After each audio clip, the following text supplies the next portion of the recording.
चला तर मंडळी, लहान मुलांच्या टिफिनसाठी अत्यंत चविष्ट आणि पौष्टिक असा पदार्थ बनवूयात, तोही पोह्यापासून. चला तर आज मी अन्वी म्हणजे माझ्या मुलीच्या नाश्त्यासाठी काही खास बनवणार आहे. तर आपल्याला मुलांना टिफिन द्यायचं म्हटलं की एक काळजीच लागते की त्यांना नक्की काय द्यावं टिफिनसाठी, कारण त्यांचे खूप नखरे असतात भाज्या वगैरे खाण्यासाठी. तर मी इथं आज पोह्याचं कटलेट बनवणार आहे. त्याच्यामध्ये मी कांदा करणार आहे. कांदा आहे, गाजर बारीक करून घेतलं आहे, कोथिंबीर आहे आणि आपला जो हिरवा वाटाणा येतो तो पण मी मॅश करून घेतलेला आहे. आणि पोहे पण मी एक 5-10 मिनटं भिजवून घेतलेले आहेत, जेणेकरून ते आपल्याला बारीक करायला इझी जाईल. आपल्याकडे जर बटाटा वगैरे असेल उकडलेला तर तो पण तुम्ही याच्यामध्ये घालू शकता. तर मी आता ह्या सगळ्या वस्तू याच्यामध्ये ॲड करणार आहे. एक्स्ट्रा पाणी घालायची सुद्धा तरी गरज नाही, कारण आधी कन्सिस्टन्सी चेक करा आणि त्याच्यानंतर तुम्ही पाणी वगैरे आवश्यकता असेल तर ॲड करू शकता. चला तर याच्यामध्ये मी आता मसाला ॲड करणार आहे. तर थोडीशी हळद,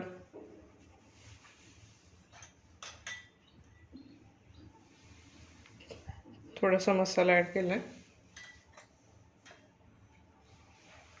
लाल तिखट, थोडासा ओवा, जिरे,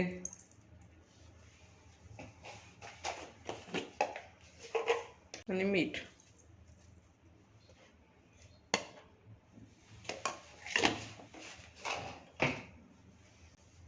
ते हे सगळे जिन्नस ॲड केल्यानंतर हे आपल्याला हातानेच मिक्स करून घ्यायचं आहे.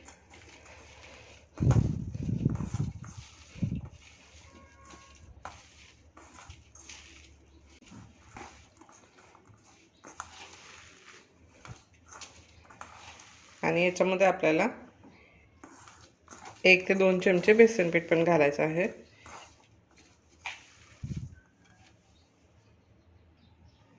तर मी त्याआधी अगोदर 1 चमच बेसन ॲड केलेलं आहे. मिक्स करूया.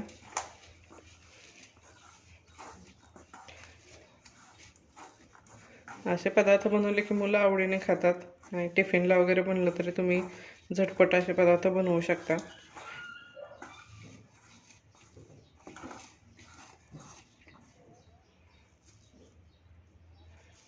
छान असे बॉल्स तयार होतात त्याचे, पाहू शकता. चला तर हे छान असं घट्ट मळून झालेलं आहे. तर मी इथं हाताला थोडंसं तेल घेणार आहे आणि याच्या आपण आपल्या आपल्या आवडीने छानसे असे गोळे करून घ्यायचे. तुम्ही गोळे करू शकता, जसं पाहिजे तसे वेगवेगळे आकार तुम्ही याला देऊ शकता. छोटे मोठे काही हवं ते आकार याला आपण देऊ शकतो.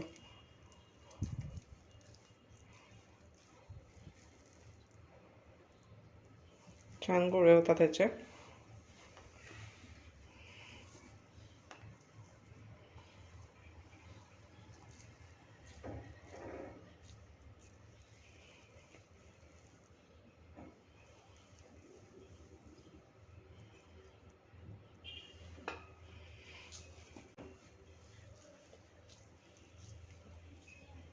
छोटे छोटे गोळे म्हणून करून घ्यायचे आपल्याला. आणि हे आपण शॅलो फ्राय करणार आहे.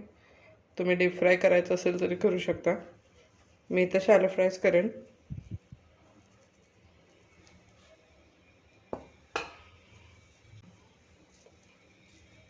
याचे सगळे गोळे आपण बनवून घेऊया.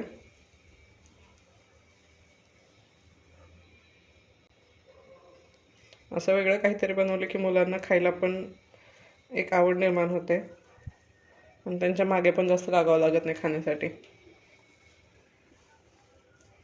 त्यामुळे मी असे नवीन नवीन पदार्थ जे आहे ते ट्राय करत असते.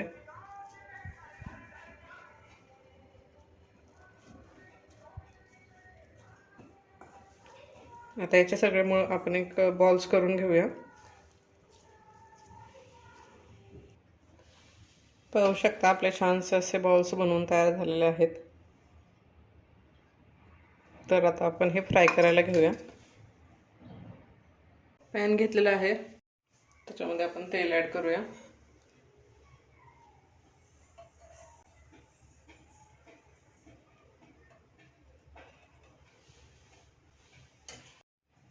चला तर तेलही गरम झालेलं आहे. आता आपण हे बॉल्स जे बनवले होते ते याच्यामध्ये टाकूयात.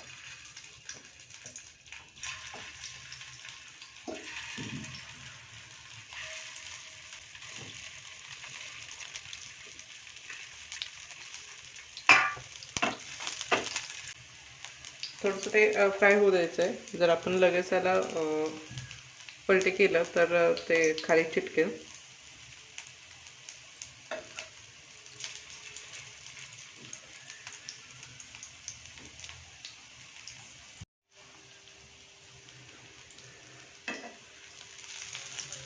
हलवून घेऊया. एका साईडने फ्राय झाले.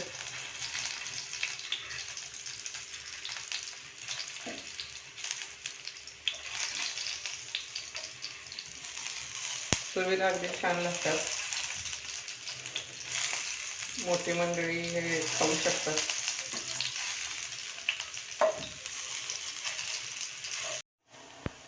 पाहू शकता सर्व बाजूने छान फ्राय झालेले आहेत. कलर पण मस्त आला.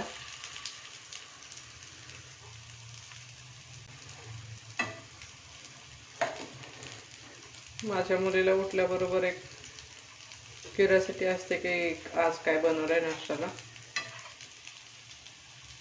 ते टिफिन घेऊन रेडी आहे. चला तर फ्राय झालेले आहेत. आता आपण गॅस बंद करू शकतो आणि एका डिशमध्ये काढून घेऊया.